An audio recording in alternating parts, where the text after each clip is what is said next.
following on from our coverage yesterday, this next story has, I think it's fair to say, caused one or two reactions from you. We've had a fantastic reaction, a big reaction from you on the proposed plans for the redevelopment of facilities next to the Kassam, the redevelopment of those leisure facilities. If you've not heard about this, let me just bring you up to speed. The project, known as OZONE Leisure Park Reimagined, proposes that the View Cinema, the Hollywood Bowl, restaurants, a bar and other leisure amenities at the Grenoble Road site be demolished, true, and replaced. And a vibrant science and community cluster will replace those facilities.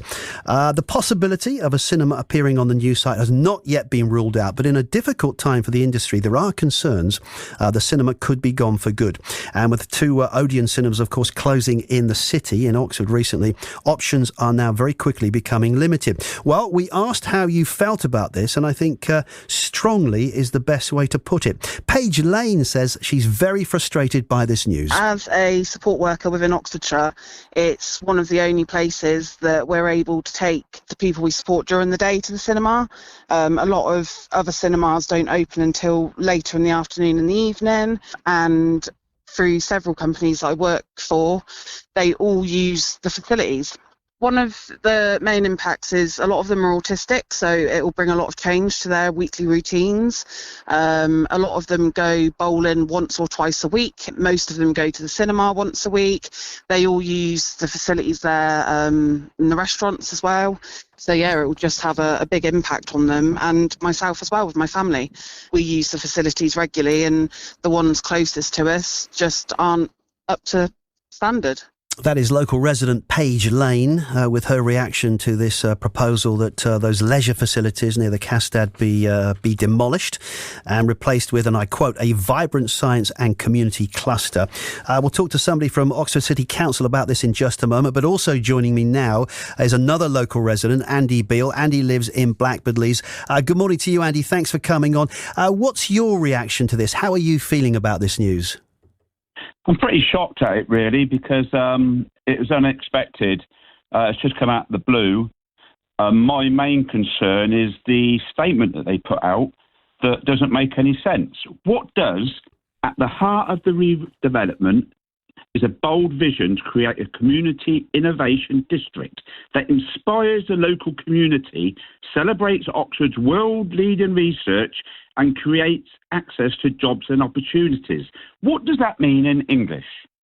Well, I'm going to ask a local councillor in a moment if she can tell us what that actually means. But what would you like it to mean? I mean, if they do get rid of these facilities, and I must admit, you say you were shocked. I was shocked yesterday. I'd not heard about this up until then. What would you like to see replace it? I mean, is there anything that can replace it that you think would fit and suit the local community? Like for like.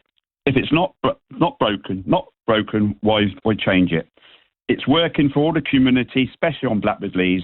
Blackbird-Leys is at the moment is being just killed off with what this council are doing.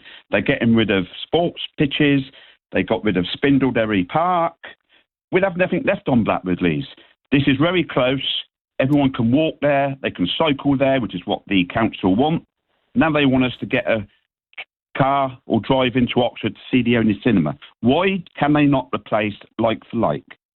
Why are the council allowing this to go ahead? We'll ask the council in just a minute, as I say. Yeah. How did you hear about this, and what's been the reaction from people who live near you? What from reaction of friends that have also just heard about this news? Can you tell us about that?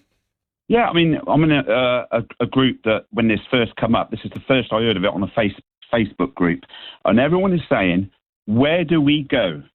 They knock all this down. What have we got left to go to? Nothing. Tell me in Oxford where families, support groups like the lady said before, people go to. Schools use it. I use it once a week and take the grandkids there. Ask the council, where are we going to go to use these facilities? OK, we'll ask the council now. Joining us on the breakfast programme this moment is Councillor Louise Upton. Andy, don't go away. Thanks for joining us. Councillor Louise Upton is Cabinet Member for Planning for Oxford City Council. Louise, good morning. Thank you for coming on the programme. What's your initial reaction to what you've just heard Andy, and indeed Paige before him, say about these proposals? Because there is clearly a lot of shock around the local community. Absolutely, there is, isn't there, Tim? Good morning. I mean, everybody loves that cinema. I've been there bowling. It's a lovely place. And I hadn't really realised the range of people who are going, but hearing to your speakers just now, I can, that's opened up a whole new window about it for me as well, I have to say. Now, this site is owned by a private developer, which means, it's not this obviously is not a council project. This is not something we are doing or we can control. All we can do is we can encourage them to really think about what residents nearby want. They are doing some consultation. They're using a group called Transition by Design, and I know they have done some consultation to ask people. I've been along to a session, and several of the Blackbird Leys councillors were invited along, where we absolutely stressed that we do want them to keep all of the entertainment things there that are so valued by people around them.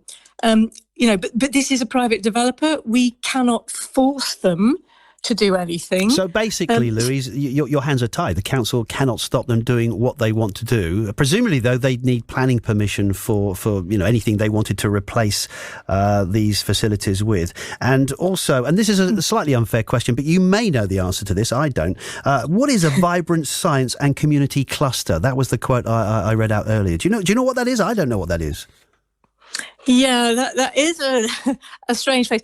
I mean, I think that is certainly going to, the developers are thinking of putting in lab space, but having some kind of certainly sort of public entertainment, public access, something. Now, I think the things people like to do, change over the years. So they may feel that a cinema isn't going to be as valuable as some other kind, I don't know, indoor golf or something, I don't know. But yes, I think if people are worried about it, they need to go along to any event. Oh, we've lost Louise. Oh, they need to go somewhere. We'll try and get Louise back and find out exactly where people need to go to. Very quickly, Andy, because I'm going to read out a statement from Ozone Leisure Park in just a moment. Andy Beale, who lives in Blackbird Leys, is still online. Very quickly, you heard Councillor Upton speaking there. The council's hands seem to be tied. So if they can't ultimately do anything, what's to be done, do you think? Do you think the local residents will need to think very carefully about how they react to this? Well, my first thought was, it shows how out of touch she is in the council. She says, I didn't realise these people use this. I didn't realise this. I didn't realise that. Well, if they got in touch more with the community, they would actually know what's going on. The council have to give planning permission. They can make it as awkward as they can if they want to make sure that there is not only a cinema, a bowling alley and all these other facilities are built at the same time.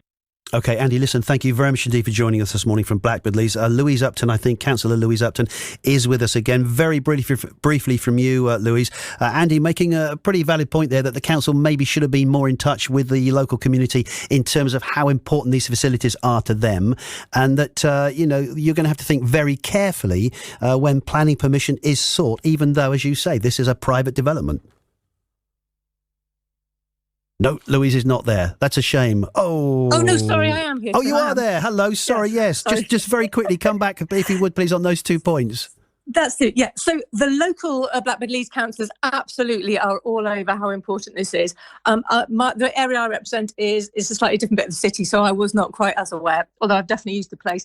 I was just going to say, planning permissions are governed by some national laws and some local plan policies.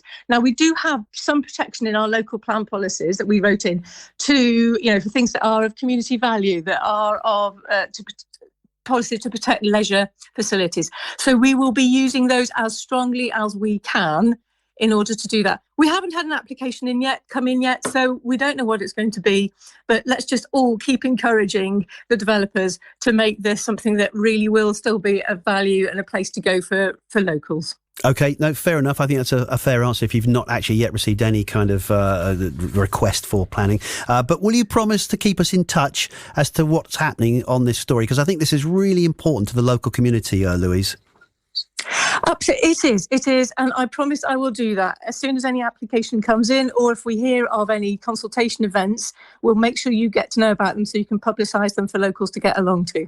OK, that's brilliant. Thank you. That's Councillor Louise Upton, who's a Cabinet Member for Planning at Oxford City Council. I should just read out this statement which we got from Ozone Leisure Park, and I quote, "We are at an early stage of consulting with the local community with our vision for the redevelopment of the Ozone Leisure Park. It's our ambition to provide a mixed-use development with state-of-the-art research facilities focusing on human and planetary health alongside uses for the community. We expect this to include re-provision of leisure. The community uses will be informed by the engagement that will be completed over the coming weeks and months. We want to encourage local residents and users of the site to come and share ideas on what uses matter most locally." So there is, according to this statement, going to be some consultation. They go on to say there's a public consultation being run by Transition by Design, who say they encouraged local residents and users of the complex to come and share ideas on what uses matter most locally in what they said could be an exciting opportunity to make full use of a key site for local people and for the city of Oxford. That is the situation so far. Clearly, we're in the early stages of this, but it's clearly upset a lot of people, and people, rightly, I think, wondering what is going to happen here and what will happen to those leisure facilities. If you've got any views on this or comments you'd like to make, do please share them with us. You can phone us 0808 100 9100. Text in, begin with the word Oxford. The text number is 81333. The WhatsApp number is 08000 321 333. You can email me as well. It's tim@bbc.co.uk. This one looks set to run and run for the foreseeable future. Tim Smith.